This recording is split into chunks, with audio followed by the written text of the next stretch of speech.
میں تذکرہ چھیڑنے لگا ہوں اس جوان کا، میرا ایمان ہے سنو گے تو کلیجے ٹھر جائیں گے۔ اس جوان کا تعلق ایران کے مشہور شہر اصفہان سے ہے۔ اس کا والد مجوسی تھا اور اس شہر کی سرداری بھی اس خاندان کے پاس تھی۔ میں اس جوان کا نام بھی آپ کو بتا دیتا ہوں۔ اس جوان کا نام سلمان فارسی بتایا جاتا ہے۔ سلمان کہتا ہے میرا والد مجوسی تھا، اس نے مجھے مذہب کی تعلیم گھر سے دلائی، پھر کھیتی باڑی کے لیے باہر نکالا۔ سرے راہ جب میں گزرا تو سرے راہ عیسائیوں کا گرجا گھر آیا۔ فرماتے میرا جی چاہا کہ میں ان لوگوں کی مذہبی زندگی دیکھوں۔ فرماتے وہاں میں کافی دیر بیٹھا رہا، رات مرضی سے گھر آیا۔ والد غصے میں تھا، کہا سلمان اس وقت تک کہاں تھے؟ فرماتے میں نے سچ سچ بتایا کہ میں گرجے میں تھا اور مجھے ان لوگوں نے متاثر کیا ہے اور اب اس مذہب کی محبت دل میں رکھتا ہوں۔ سلمان کہتے ہیں میرا والد ڈر گیا کہیں یہ مجوسیت کو چھوڑ کے عیسائیت کو قبول نہ کر لے۔ میرے والد نے مجھے لوہے کی زنجیروں سے جکڑ دیا، پھر رد عمل کے طور پہ ضد پیدا ہوئی، فیصلہ کر لیا اب یہاں نہیں رہنا۔ سلمان کہتے مجھے سبیل ملی اور میں ملک شام آ گیا۔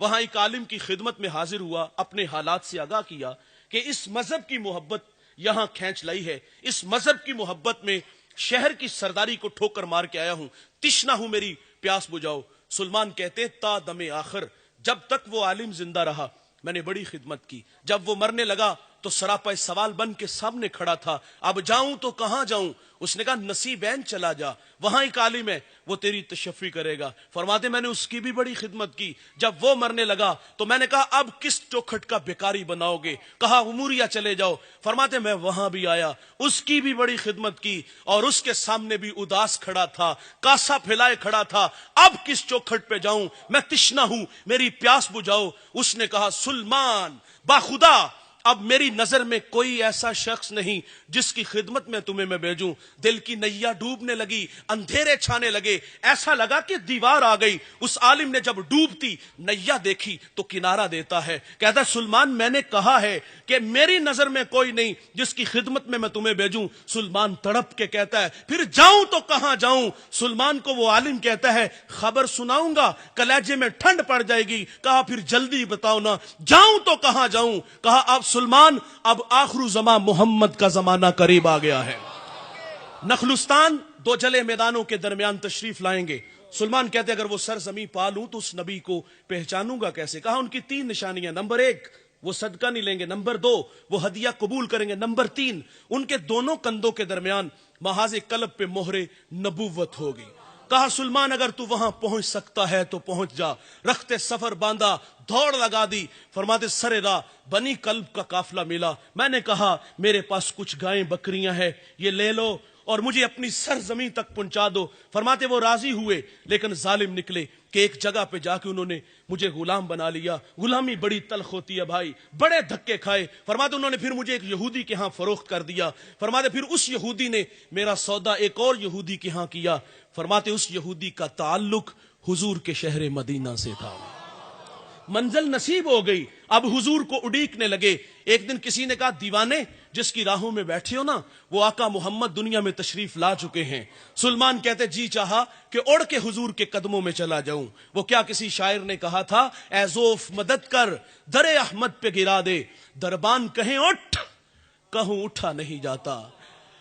شوق کی چنگاریاں سلگ رہی ہیں لیکن غلام مرضی سے تو جیتے نہیں، ہجر کی آگ میں جلتے رہے۔ پھر وہ ہمایوں گھڑیاں آتی ہیں، سعادت بخش لمحے نصیب ہوتے ہیں۔ سلمان کہتے ایک دن میں باغ میں تھا، کھجور کے درخت پہ چڑھا تھا اور اس کی خدمت میں لگا تھا۔ اچانک میرے مالک کا چچا زاد بھائی آیا، بڑے غصے میں تھا اور آ کے کہتا ہے خدا ستیہ ناس کرے، اوس و خزرج کا ایک شخص ادعائے نبوت مکہ سے ہمارے یہاں آیا اور لوگ اس کے گرد جمع ہو گئے۔ سلمان کہتے ہیں میرے جسم پر کپ کپی طاری ہو گئی، اوپر سے چھلانگ لگا دی، انجام سے باخبر تھا، سوال کیا تو پیٹا جاؤں گا، لیکن نام محمد کی طبیعت میں مستی ایسی چڑھی، قریب جا کے حضور کا ذکر چھیڑا، ظالم نے منہ پہ مکہ مار دیا، خیر برداشت کیا، رات کی تاریکی چھائی۔ سلمان کہتے میں کھانا لے کے حضور کی خدمت میں حاضر ہوا۔ میرے نبی اس وقت قباء میں اپنے غلاموں کے جرمٹ میں تھے۔ یہ دیوانہ کہاں سے چلا ہے بھائی؟ ایران سے، اصفہان سے، شام آیا، نصیبین آیا، غموریہ آیا، یہودیوں کے دھکے اور غلامی کے تھپیڑے سہے،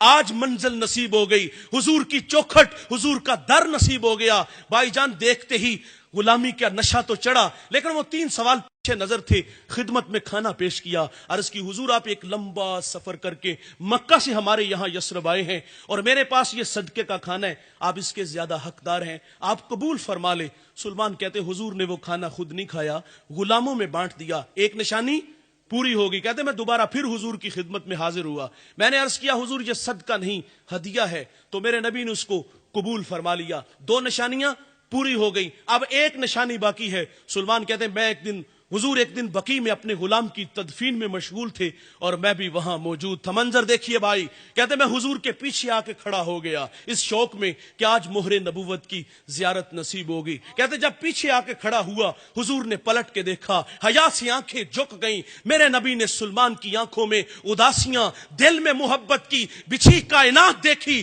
پیار آ گیا، کمر سے چادر اٹھا دی، جب چادر اٹھتی ہے مہر نبوت دیکھتے ہیں، آگے بڑھتے ہیں، بدن سے لپٹتے ہیں، بدن کو چومنا شروع کر دیتے ہیں، آنکھوں میں اتھرو تھے، رونا شروع کر دیا۔ میرے رسول فرماتے ہیں سلمان سامنے آؤ نا، سناؤ کہانی کہاں سے چلے ہو، کہاں آ پہنچے، ہمارا پیار آپ کو کہاں سے کھینچ لایا۔ سلمان پھر کہانی پیار کی کچھ یوں کہہ دیتے ہیں، کبھی عرش پر کبھی فرش پر، کبھی ان کے در کبھی در بدر، غم عاشقی تیرا شکریہ میں کہاں کہاں سے گزر گیا۔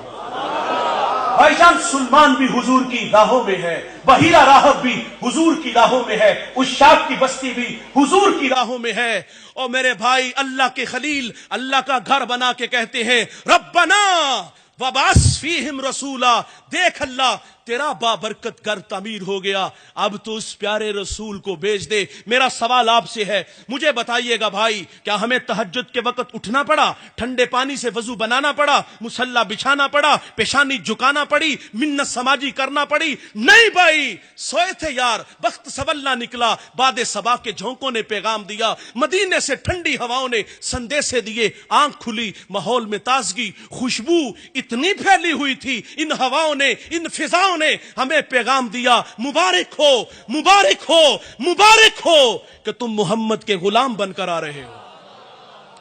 اس بات پہ ہم جتنا بھی بھائی فخر کریں وہ کم ہے۔ وہ نیازی کہا کرتے تھے یہ میری خوش قسمتی، میں تیرا امتی۔